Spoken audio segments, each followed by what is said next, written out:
Halo teman-teman Teens and Youth Gloria, welcome to Sunday Service. Kita bersyukur Tuhan berikan kita kesempatan sekali lagi boleh menikmati Tuhan dan memuliakan Tuhan lewat ibadah kita hari ini. Dan saat ini saya ajak kita sekalian untuk kita boleh persiapkan diri baik-baik untuk beribadah. Kita berikan waktu kita berikan keberadaan diri yang terbaik sehingga ibadah kita boleh menjadi persembahan yang hidup, yang kudus dan berkenan kepada Tuhan. Dan saat ini mari kita mengawali ibadah kita dengan mengakui bahwa pertolongan kita datangnya dari Tuhan yang menciptakan langit dan bumi. Turunlah kiranya atas kita sekalian kasih dan rahmat dari Allah Bapa, Putra dan Roh Kudus. Amin. Enjoy the service and God bless you. Shalom teman-teman. Pada hari ini tiba saatnya kita kembali datang ke hadirat-Nya, menyembah namanya, meninggikan namanya. Mari kita persiapkan hati kita pujikan Bless the Lord, oh my soul. Bless the Lord, oh my soul, oh my soul.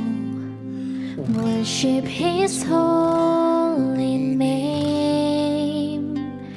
Sing like never before, oh my soul. I worship your holy name.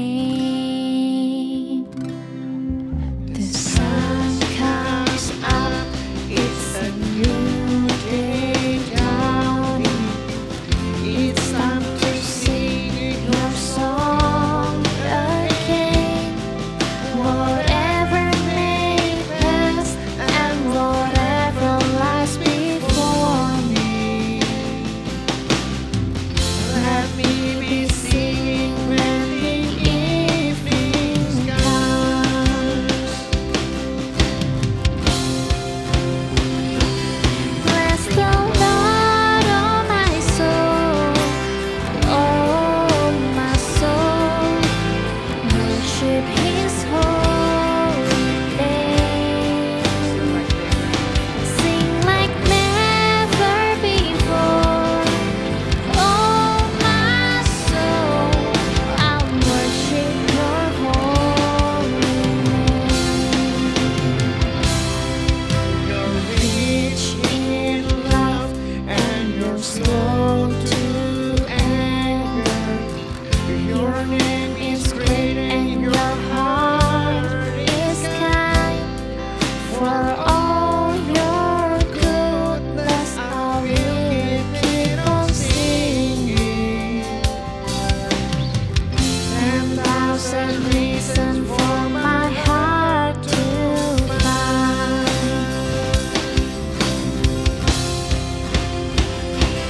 Bless the Lord, oh my soul, oh my soul. Worship His holy name. Sing like never before, oh my soul. I worship your holy name. And on that day when my strength is failing, the end draws near and my time has come, still my soul will sing your praise unending. 10,000 years and then forevermore.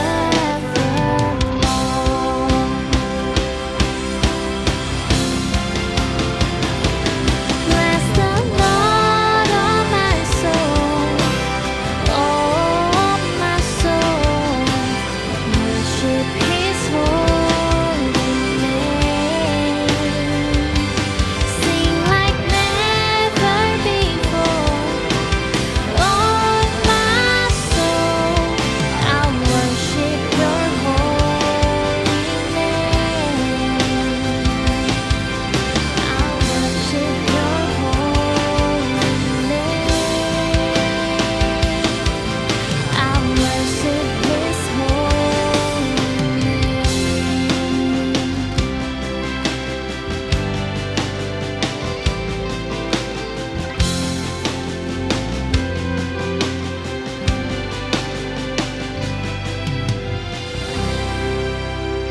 Mari kita berdoa.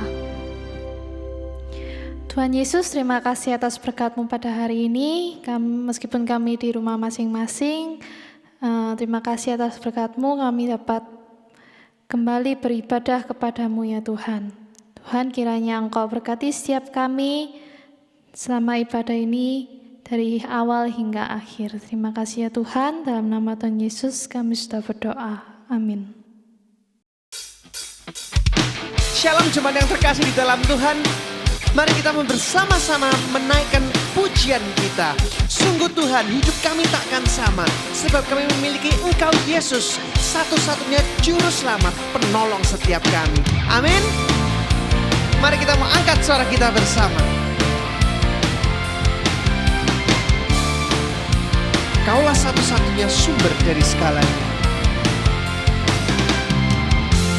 Kaulah satu-satunya sumber dari segalanya. Kau kebenaran yang selalu ku pegang.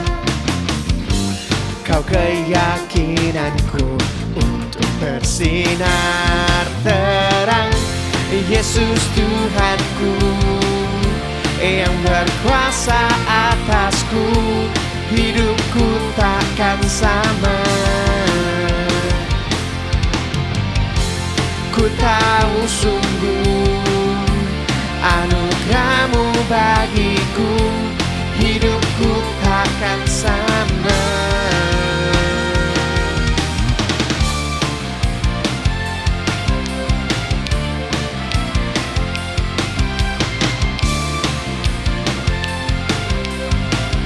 Kaulah satu-satunya sumber dari segalanya. Kaulah satu-satunya sumber dari segalanya. Engkaulah kebenaran yang selalu kami pegang Tuhan, yang selalu ku pegang. Biarlah keyakinan kami tidak goyah Tuhan, hanya kepadamu Yesus juru selamat kami. Yesus Tuhanku yang berkuasa atasku, hidupku takkan sama. Ku tahu sungguh anugerah-Mu bagiku, hidupku takkan sama.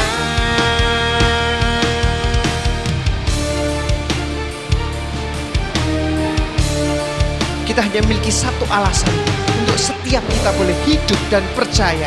Amin. Dialah Yesus juru selamat kita. Alasan untuk setiap kita hidup. Alasan untuk ku hidup hanya menyenangkan-Mu. Sekali lagi katakan, Kaulah alasan. Kaulah alasan untuk ku hidup hanya menyenangkan-Mu. Yes Jesus, Kaulah alasan untuk ku hidup hanya menyenangkan-Mu.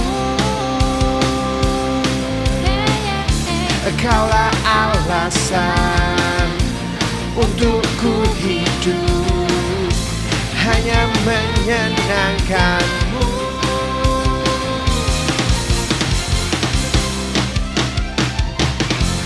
Yesus Tuhanku yang berkuasa atasku, hidupku takkan sama.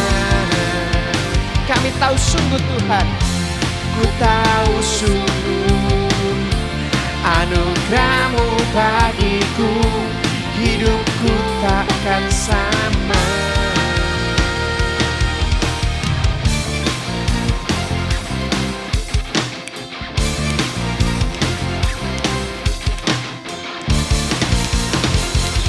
Amin saudara, hidup kita tidak akan sama ketika kita berjalan bersama dengan Tuhan.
Tuhan, inilah setiap hidup kami ya Bapa.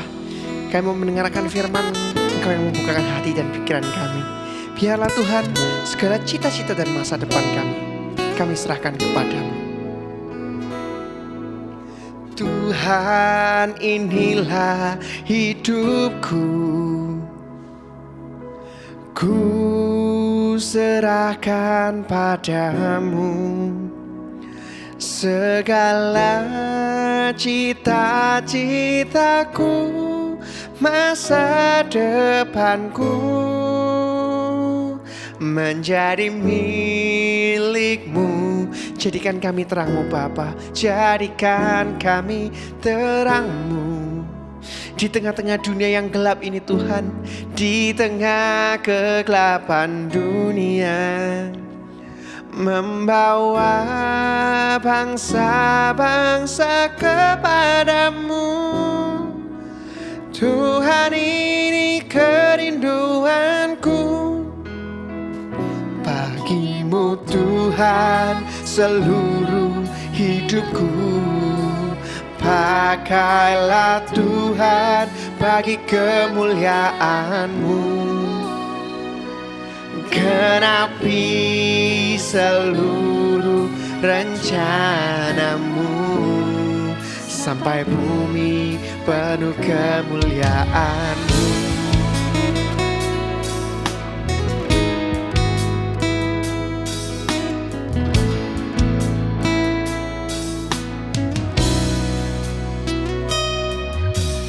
Tuhan, inilah hidupku, ku serahkan padamu. Segala cita-citaku, masa depanku ada di dalam tangan-Mu Yesus. Milik-Mu, jadikan kami terang-Mu di tengah kegelapan dunia, membawa bangsa-bangsa kepadamu. Tuhan, ini kerinduanku, bagimu Tuhan seluruh hidupku. Pakailah Tuhan bagi kemuliaan-Mu, genapi seluruh rencana-Mu, sampai bumi penuh kemuliaan-Mu. Bagimu Tuhan seluruh hidupku, pakailah Tuhan bagi kemuliaan-Mu, genapi seluruh rencana-Mu, sampai bumi penuh kemuliaan-Mu, sampai bumi penuh kemuliaan-Mu.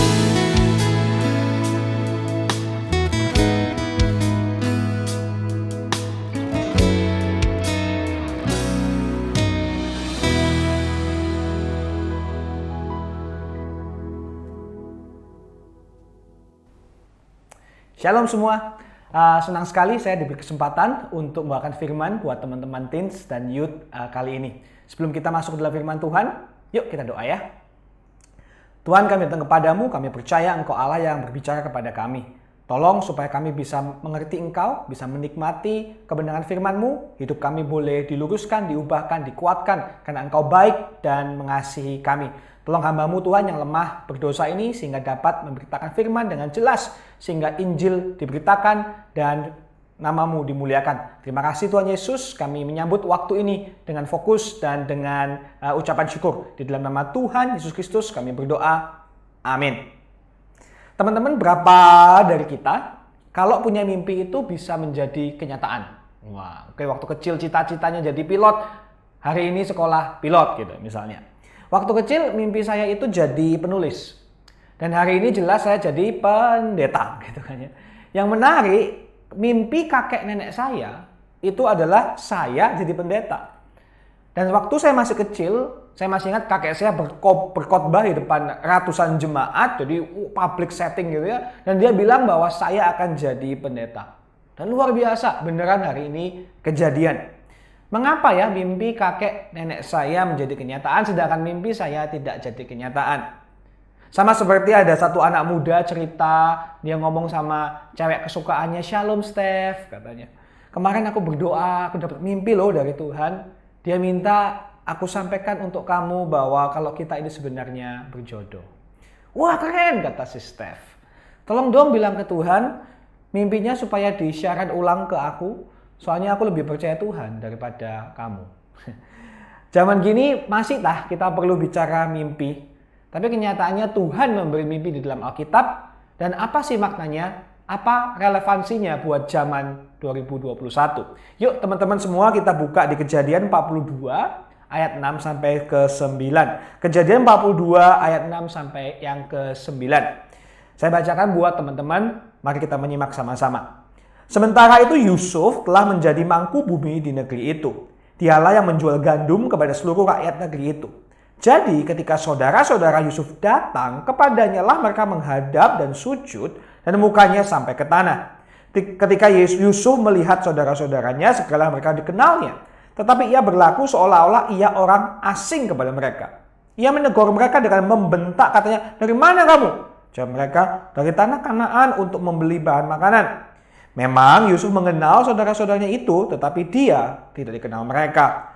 Lalu teringatlah Yusuf akan mimpi-mimpinya tentang mereka. Berkatalah ia kepada mereka, 'Kamu ini pengintai. Kamu datang untuk melihat-lihat di mana negeri ini tidak dijaga.' Amin." Teman-teman, sepanjang sejarah umat manusia, mimpi itu selalu dianggap penting dan misterius. Mimpi itu kayak wifi sinyal ke dunia ilahi gitu ya. Jadi bisa connect kita kepada Tuhan. Dan memang mimpi itu katanya digunakan salah satu cara Tuhan berkomunikasi dengan manusia. Seperti di kisah Yusuf ini. Kemudian kita masuk ke abad 18, abad ke-20. Kita mengenal nama misalnya teman-teman dari psikologi Sigmund Freud yang mengajarkan bahwa kalau kita mimpi, wah itu tuh bisa dipakai untuk mengenal masalah kita, pergumulan kita. Jadi kalau konseling, tanya mimpimu apa, sehingga dari situ kita bisa tahu akar permasalahannya. Nah, kalau hari ini mungkin ya di kalangan orang-orang modern berpendidikan gitu ya, mimpi itu dianggap nggak penting karena bukan realita, kayak takayul, mungkin ramalan-ramalan gitu deh. Tetapi pernah nggak teman-teman mendengar cerita bagaimana orang itu bisa terinspirasi dari mimpi, orang itu bisa belajar dari mimpinya. Dan memang betul, misalnya kalau teman-teman tahu ada band terkenal namanya The Beatles, itu pernah punya lagu namanya Yesterday, konon penciptanya Paul McCartney katanya menemukan tune lagu itu lewat sebuah mimpi. Dan teman-teman sains pasti tahu ya yang namanya periodic table. Nah ya itu periodic table yang ada unsur kimia, nomor-nomor atom. Itu juga katanya setupnya muncul idenya dari mimpi sang penemunya.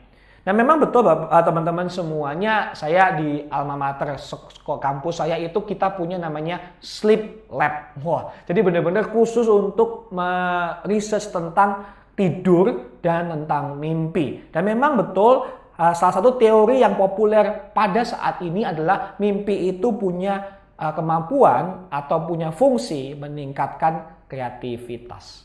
Nah, kalau itu versi dunia yang masih agak berubah-berubah. Apa sih versi atau pandangan Alkitab tentang mimpi? Dari cerita ini kita melihat 2 poin teman-teman semua.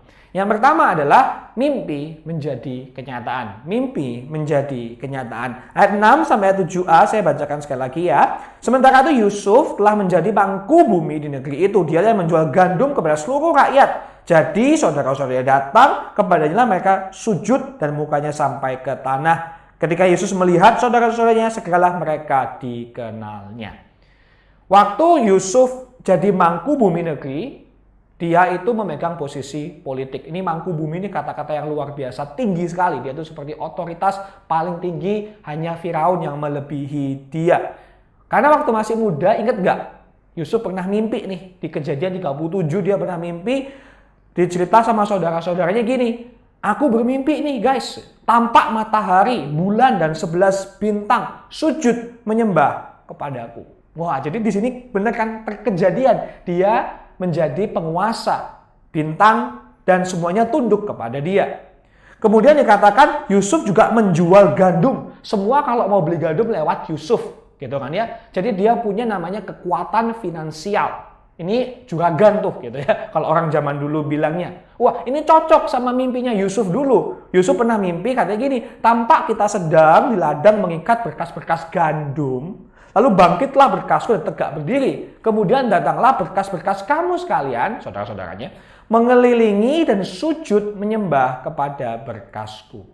Wah, persis sekali ya teman-teman ya. Persis banget kejadian. Jadi ini mimpi Yusuf waktu kecil menjadi kenyataan. Tetapi apa yang sebetulnya terjadi lebih tepat adalah Tuhan menyingkapkan, menunjukkan masa depan Yusuf lewat mimpi. Hari ini Tuhan sebetulnya dapat sih berbicara lewat mimpi. Bahkan memberikan kemampuan untuk menerangkan arti mimpi. Tetapi teman-teman semuanya, cara bicara lewat mimpi ini jarang. Dan kalau ada pun kita perlu waspadai bersama. Ya, karena misalnya kalau di perjanjian lama hanya ada 2 tokoh yang bisa menerangkan mimpi, yaitu Yusuf di sini dan satunya adalah Daniel. Di perjanjian baru, mimpi punya peran yang jarang, khusus. Yaitu pada waktu kelahiran Tuhan Yesus. Ya kan, Maria menerima mimpi, Yusuf menerima mimpi, orang Majus semua dapat mimpi. Tetapi jadi kita melihat mimpi punya fungsi positif. Tapi teman-teman ingat, di saat yang bersamaan mimpi itu nggak boleh ditelan bulat-bulat, diterima mentah-mentah tanpa filter. Misalnya ya, di Ulangan 13 ini dikatakan, Ulangan 13 ayat 1-3, Tuhan mengingatkan kita apabila di tengah-tengahmu muncul seorang nabi, seorang pemimpi, dan ia memberitahukan kepadamu suatu tanda atau mujizat. Apabila tanda atau mujizat yang dinyatakan kepadamu itu terjadi, mimpi ada petir, benar petir misalnya gitu ya.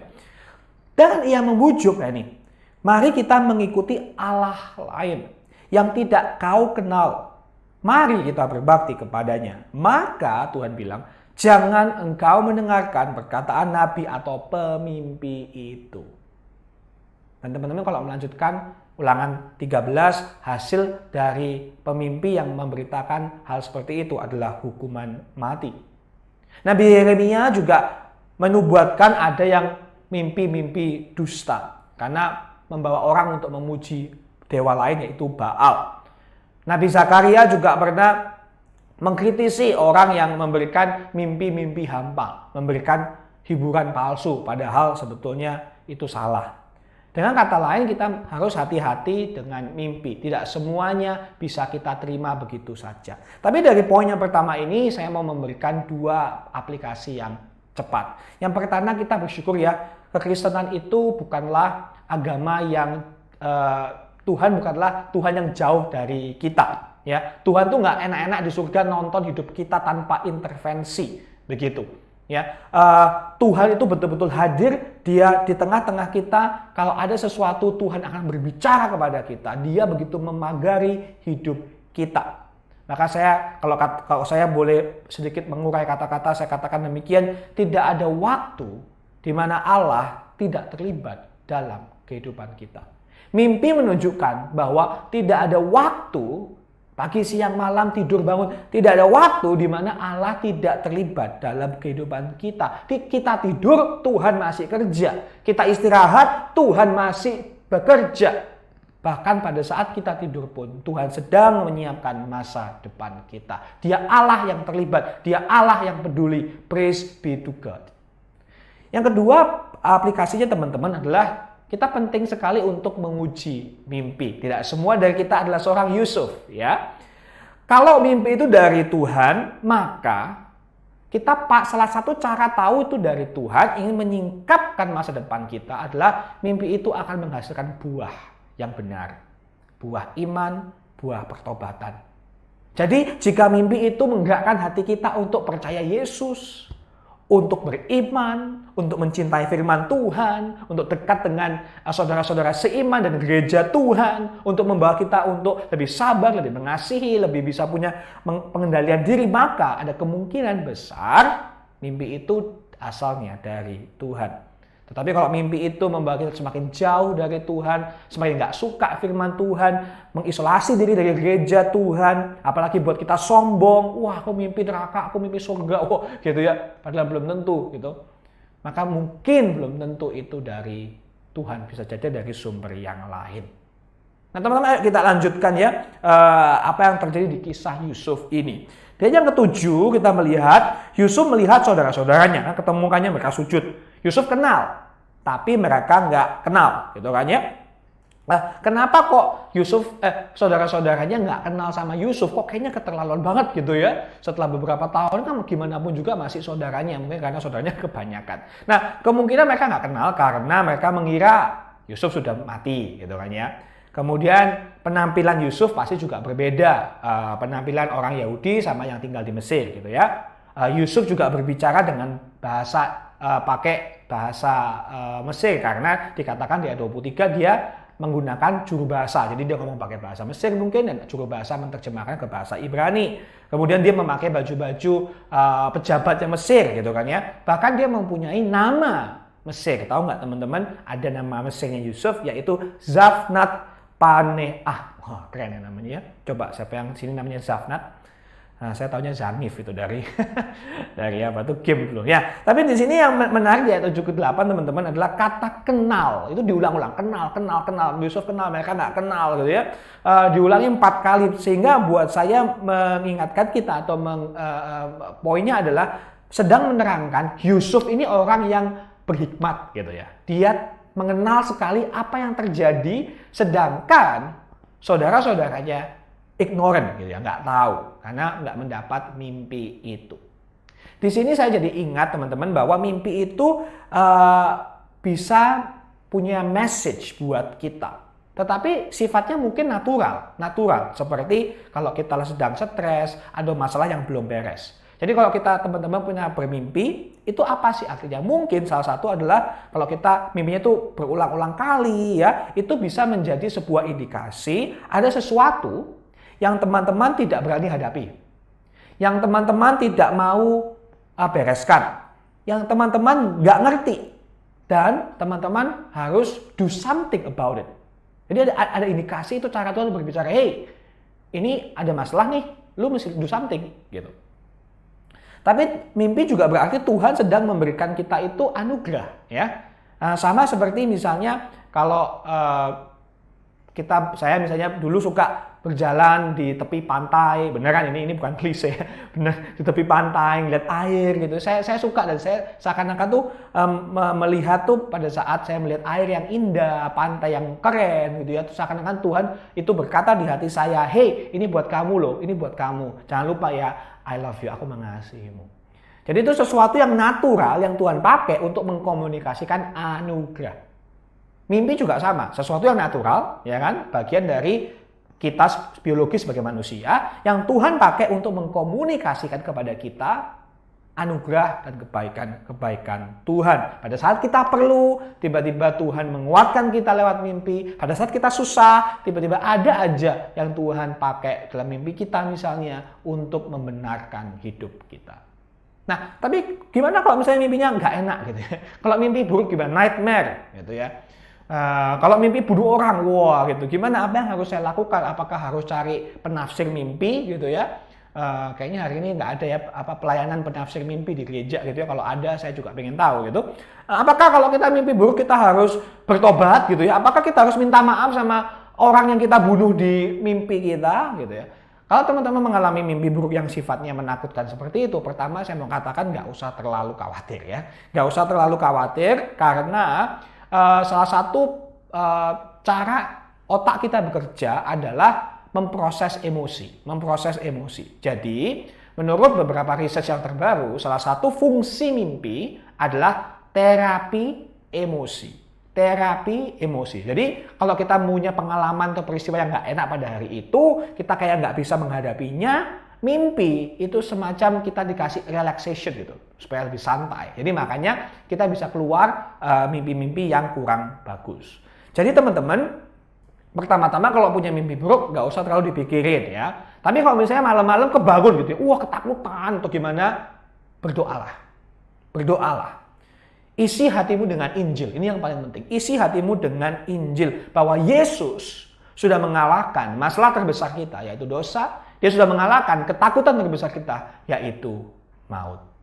Nah, ada beberapa mimpi yang mungkin teman-teman bisa hiraukan, oke lah, ini nggak gitu penting. Tetapi kalau ada mimpi buruk yang mungkin saya sarankan jangan terlalu cepat disampingkan.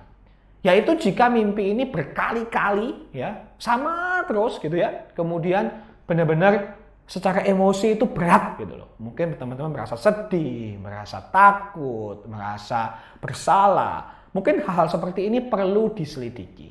Kemungkinan Tuhan sedang menunjukkan kalau bukan ketakutan kita atau kerinduan kita, kemauan kita. Dan apakah ini sejalan dengan firman Tuhan? Ya, apakah ini sejalan dengan firman Tuhan? Kalau kita punya mimpi yang penuh dengan dosa ya, misalnya mungkin mimpi yang nggak benar gitu ya, maka minimal tanggung jawab kita adalah jangan sampai mimpi itu menjadi realita kan gitu ya. Bisa jadi mimpi, tanda kutip, mimpi dosa itu dipakai oleh Tuhan sebagai peringatan untuk mempersiapkan kita agar kita hidup tidak seperti itu. Ya, tapi itu bisa mengungkapkan sih dosa kita, kedagingan kita, gitu ya, kelemahan-kelemahan kita. Kadang-kadang Tuhan bisa pakai itu. Jadi kalau misalnya ada mimpi buruk yang berkali-kali, yang intens, ada kemungkinan itu kayak alarmnya Tuhan. Ada masalah nih yang kamu mesti hadapin, yang kamu mesti beresin, ada dosa nih, ada kedagingan nih yang kita harus serahkan kembali kepada Yesus Kristus. Poin yang kedua dan yang terakhir teman-teman, tadi kan saya bilang ada 2 poin besar ya, bahwa mimpi menjadi kenyataan, dan yang ini yang terakhir adalah mimpi menggenapi rencana Tuhan. Mimpi menggenapi rencana Tuhan yang ke-9. Lalu teringatlah Yusuf akan mimpi-mimpinya tentang mereka. Berkatalah ia kepada mereka, kamu ini pengintai, kamu datang untuk melihat-lihat di mana negeri ini tidak dijaga. Mimpi yang awalnya mencelakakan Yusuf, kan teman-teman tahu ya, begitu Yusuf tuh bangga sama mimpinya. Gara-gara itu dia kena masalah gitu kan, dimasukkan ke sumur, dijual dan lain sebagainya gitu ya. Tapi ternyata mimpi yang mencelakakan Yusuf dipakai Tuhan untuk mempromosikan Yusuf sehingga dia mampu menolong keluarganya. Tuhan juga memakai Yusuf bisa menafsirkan mimpi kepada juru minuman, juru roti, sehingga dari situ dia bisa ketemu, keluar dari penjara, ketemu sama Firaun.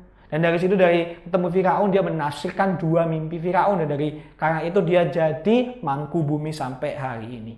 Dengan kata lain, mimpi-mimpi Yusuf, melalui mimpi Tuhan menggenapkan rencananya untuk membawa keluarga Yakub, keturunan Abraham ya, ke Mesir, sehingga mereka selamat, mereka gak kelaparan gitu ya, mereka bisa menjadi bangsa yang besar. Mimpi menggenapi rencana Tuhan. Nah, sekarang pertanyaannya, kalau gitu tahu dari mana sih kita mimpi itu adalah dari Tuhan? Tahu dari mana kalau yang saya dapatkan itu betul-betul suara Tuhan, masa depan saya, ada kehendak Tuhan di sini. Ada kehendak Tuhan yang Tuhan mau pakai sehingga saya bisa melihat menjadi realita. Saya rasa ada beberapa hal, meskipun ini bukan yang beberapa hal yang bisa membantu teman-teman. Pertama, tahu dari mana? Kita ingat mimpinya. Itu yang paling penting, karena berapa sering kita nggak ingat mimpi kita, ya kan? Tahu kayak samar-samar, tapi kita nggak ingat gitu loh. Jadi pertama, ingat mimpinya. Yang kedua, jelas. Mimpinya jelas. Jadi bukan samar-samar, bukan tebak-tebakan gitu ya. Bukan masalah seberapa intens, tetapi seberapa jelas. Kemudian yang ketiga adalah mimpi itu yang dari Tuhan itu akan memuliakan Kristus dan sejalan dengan firman Tuhan. Ya, semua roh itu harus diuji. Bedanya kita sama Yusuf adalah kita hidup di zaman perjanjian baru. Dengan kata lain, sebetulnya hari ini kita tidak perlu mengandalkan mimpi untuk ikut Tuhan. Saya ulangi, dengan kedatangan Yesus, Kita tidak perlu mengandalkan mimpi untuk ikut Tuhan, untuk tahu rencana Tuhan. Karena Tuhan sudah memberikan Roh Kudus, Tuhan sudah memberikan pikiran Kristus, dan lebih penting lagi Tuhan sudah memberikan kita firman-Nya. Kita tahu kemana kita harus berjalan. Kita tahu kemana kita harus melangkah. Tuhan udah jelas ngomong lewat firman, lewat Kristus. Kalau yang jelas saja kita tidak mengikuti, apalagi yang tanda kutip agak kurang jelas, yaitu mimpi. Nah, bedanya kalau di perjanjian lama itu teman-teman, mereka itu seperti anak kecil ya, yang harus ditunjukkan. Kalau anak kecil kan harus jelas ya, harus A, B, C gitu kan, harus jelas. Tetapi semakin beranjak dewasa, bukan begitu lagi caranya. Makanya di perjanjian lama pakai mimpi, karena mereka butuh kejelasan. Di perjanjian baru tidak perlu, karena ada Roh Kudus, ada pikiran Kristus, ada firman Tuhan. Jadi mimpi kita harus sesuai dengan kebenaran firman Tuhan. Dan yang terakhir, kalau teman-teman memang dikasih mimpi dari Tuhan, ayo sama-sama kita bergumul dengan Tuhan, kita cek, kita uji, kita bergumul, kita ajak gereja Tuhan sama-sama untuk mengerti arti mimpi itu. Sama seperti Yusuf, dia itu waktu menjelaskan arti-arti mimpi, dia bilang Allah yang menerangkan. Yusuf enggak, oh ya udah tahu, no, dia berdoa, dia kembali kepada Tuhan. Saya akan tutup dengan salah satu contoh mimpi yang menurut saya balance banget antara penglihatan mimpi dan pengenalan dalam firman Tuhan. Ada seorang yang ingin menjadi Kristen, tetapi dia perlu konfirmasi dan dia minta 3 mimpi dari Tuhan. Dan salah satu mimpinya seperti ini teman-teman. Suatu malam saya bermimpi, saya berdiri di depan sebuah pintu masuk. Saya belum masuk ke ruangan, hanya di luar. Itu pintunya seperti terbuat dari batu bata, ukurannya dari saya sekitar sekian meter, jelas ya kan, dia bisa ngomong tuh seberapa jelas. Nah, di dalam di ruangan di dalam itu saya melihat teman saya namanya David. David lagi duduk di mejanya besar. Di ruangan itu ada ratusan orang. Mereka lagi duduk, ada makanan di depan mereka, tetapi mereka belum mulai makan. Seakan-akan tuh mereka sedang menunggu pembicara atau MC atau whoever datang gitu. Jadi mereka nungguin, mereka nggak makan dulu. Kemudian saya tanya sama teman saya David, loh bukannya kita mau makan sama-sama ya? Kemudian David tanpa melihat kepada saya, dia bilang, kamu nggak pernah respon, kamu nggak pernah jawab. Langsung bangun dia, langsung bangun orang ini dan langsung katanya dia mengerti apa arti mimpi itu. Karena rumah kamar itu seperti kerajaan Allah dan dia di luar kerajaan Allah. Tuhan memberikan dia mimpi yang begitu jelas, dia merasa nggak perlu lagi pusing-pusing cari tahu. Tapi toh dia telepon temennya, si David itu, dan dia tanya, oh mimpi itu dari Alkitab, coba kamu buka Lukas 13, ayat 23 sampai 29. Dan betul teman-teman, di situ ada cerita bagaimana orang tanya sama Yesus, gitu.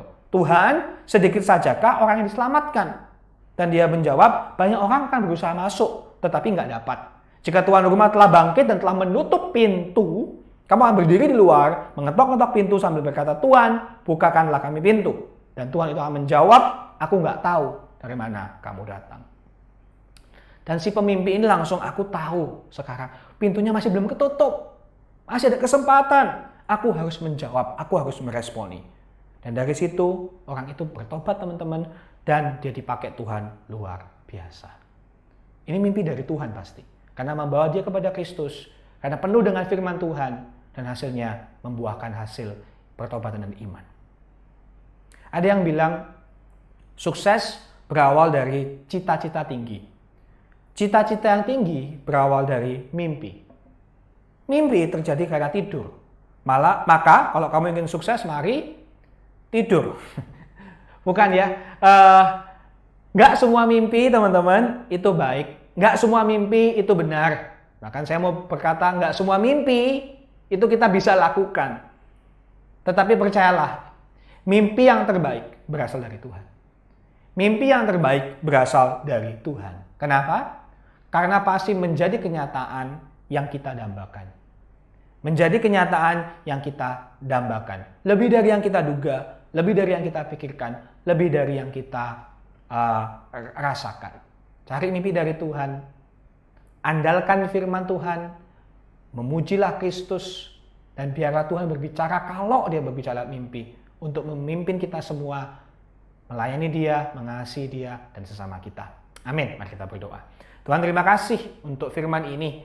Ini bukan topik yang umum, tetapi kami percaya Allah berbicara kepada semua area kehidupan kita. Bahkan pada saat kami tidur pun, Tuhan berbicara. Kami bersyukur Tuhan, Engkau Allah yang betul-betul baik sama kami. Menjaga hidup kami pada saat kami beristirahat sekalipun Engkau ada. Tolong kami Tuhan, sehingga kami bisa dibimbing melalui mimpi kami, melalui suara-suara Tuhan dalam bentuk-bentuk lainnya, untuk tahu kehendak Tuhan dalam hidup kami. Tolong kami bisa setia kepadamu ya Bapa, mengandalkan Injil yang sudah mengalahkan semua ketakutan dan masalah terbesar kami. Sehingga kami bisa hidup selaras dengan kehendak-Mu. Terima kasih. Ya, di dalam nama Tuhan Yesus Kristus kami berdoa. Amin.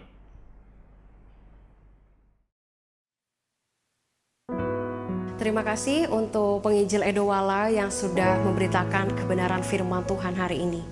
Kiranya apa yang disampaikan oleh Ko Edo itu boleh menjadi kekuatan, menjadi ingat-ingatan bagi kita sekalian untuk kita menjalani kehidupan sebagai anak Tuhan.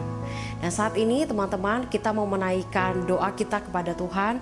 Mari kita menenangkan diri kita dan kita membawa doa-doa ini ke hadirat Tuhan. Bapa di sorga, Engkau yang mengasihi kami lebih daripada apa yang kami bayangkan, kami pikirkan. Engkau juga yang sudah memimpin kami sampai pada hari ini. Dulu mungkin kami tidak bisa melihat bagaimana kami keluar dari pandemi ini, tetapi saat ini ketika kami melihat ke belakang, kami melihat penyertaan Tuhan yang luar biasa. Tuhan memberkati kami, Tuhan menyertai kami selangkah demi selangkah. Dulunya kami tidak melihat jalan keluar, dulunya kami hopeless, kami helpless. Tapi sekarang Tuhan, di depan Engkau secara pribadi, kami bisa melihat, kami bisa menyatakan bahwa Engkau baik Tuhan dalam kehidupan kami. Nyatanya sampai sekarang Tuhan, meskipun di antara kami masih ada yang kesusahan Tuhan untuk survive, tetapi Engkau memberikan kekuatan yang besar untuk kami boleh menjalani hidup yang Tuhan masih percayakan. Dan saat ini Tuhan, kami mau datang bersyukur kepada Engkau. Bersyukur untuk teman-teman kami yang boleh diterima dalam pekerjaan. Kami bersyukur Tuhan, Engkau yang sudah menyatakan kasih-Mu, anugerah-Mu kepada mereka. Dan kiranya Tuhan, ketika mereka menjalani kerja di tempat yang baru, bertemu dengan rekan-rekan yang baru, bertemu dengan pimpinan yang baru, biarkan mereka menjadi teladan Tuhan di kantor mereka, di tengah teman-teman mereka. Mereka punya excellent spirit yang mereka tunjukkan ketika mereka bekerja. Dan mereka juga punya teladan yang baik ketika mereka berpikir, mereka melontarkan pendapat, ketika mereka juga bersikap. Mereka jadi teladan terang yang baik Tuhan. Dan kami datang berdoa juga Tuhan, menyerahkan untuk teman-teman kami yang mulai sekolah tatap muka. Kami bersyukur Tuhan, kami sedikit demi sedikit boleh semakin baik Tuhan di dalam pendidikan kami Tuhan. Kami sudah boleh masuk ke sekolah, kami juga boleh menikmati pelajaran secara langsung dari guru kami menyerahkan Tuhan, kiranya kami boleh menikmati waktu-waktu ini dan kami juga boleh beradaptasi sedikit demi sedikit. Kami boleh enjoy ketika kami di sekolah, kami ketemu dengan teman-teman kami secara langsung. Kiranya interaksi ini juga boleh semakin baik. Kami tahu Tuhan, di saat-saat ini ketika kami berinteraksi dengan teman-teman kami mungkin berbeda Tuhan dari sebelumnya. Untuk itu Tuhan, berikan kami daya untuk kami bisa beradaptasi dengan baik Tuhan di konteks zaman yang semakin berubah ini. Ini doa kami Tuhan kepada Engkau, kiranya Tuhan yang memberkati kami dalam profesi kami, dalam status kami, apapun yang sedang kami jalani sekarang, Tuhan yang beserta dengan kami. Di dalam nama Tuhan Yesus kami berdoa. Amin. Teman-teman, mari dengan semua orang percaya di segala tempat dan di segala zaman, kita mengikrarkan pengakuan iman rasuli. Aku percaya kepada Allah, Bapa yang Maha Kuasa, Khalik langit dan bumi, dan kepada Yesus Kristus, anaknya yang tunggal Tuhan kita, yang dikandung dari Roh Kudus, lahir dari anak darah Maria, yang menderita sengsara di bawah pemerintahan Pontius Pilatus, disalibkan, mati dan dikuburkan, turun ke dalam kerajaan maut, Pada hari yang ketiga, bangkit pula dari antara orang mati, naik ke sorga, duduk di sebelah kanan Allah, Bapa yang Maha Kuasa. Dan dari sana ia akan datang untuk menghakimi orang yang hidup dan yang mati. Aku percaya kepada Roh Kudus, gereja yang kudus dan am, persekutuan orang kudus, pengampunan dosa, kebangkitan tubuh, dan hidup yang kekal. Amin. Untuk meresponi firman Tuhan pada hari ini, mari kita pujikan Tuhan inilah hidupku. Bagimu Tuhan seluruh hidupku, pakailah Tuhan bagi kemuliaan-Mu. Genapi seluruh rencana-Mu, sampai bumi penuh kemuliaan-Mu. Bagimu Tuhan seluruh hidupku, pakailah Tuhan bagi kemuliaan-Mu. Genapi seluruh rencana-Mu, sampai bumi penuh kemuliaan-Mu. Sampai bumi penuh kemuliaan-Mu.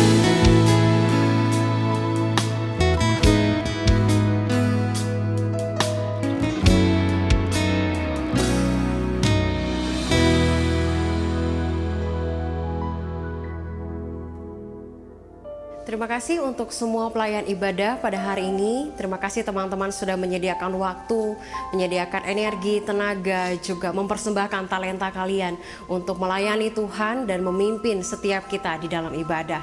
Dan terima kasih khususnya juga untuk penginjil Edo Wala yang sudah memberitakan kebenaran firman Tuhan hari ini.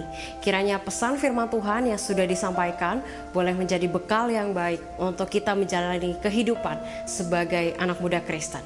Nah, pada saat ini kita akan menutup ibadah kita dan mari kita menerima berkat dari Tuhan. Tuhan memberkati engkau dan melindungi engkau. Tuhan menyinari engkau dengan wajahnya dan memberi engkau kasih karunia. Tuhan menghadapkan wajahnya kepadamu dan memberi engkau damai sejahtera. Amin. Happy Sunday dan see you di online service berikutnya. Bye. I wanna see Jesus face to face. I want to run deep into the secret place, here in His presence. I wanna see Jesus face to face. I want to run deep into the secret place, here in His presence. I wanna see Jesus face to face, worship in His holiness, feel less of me and more of Him. Yeah.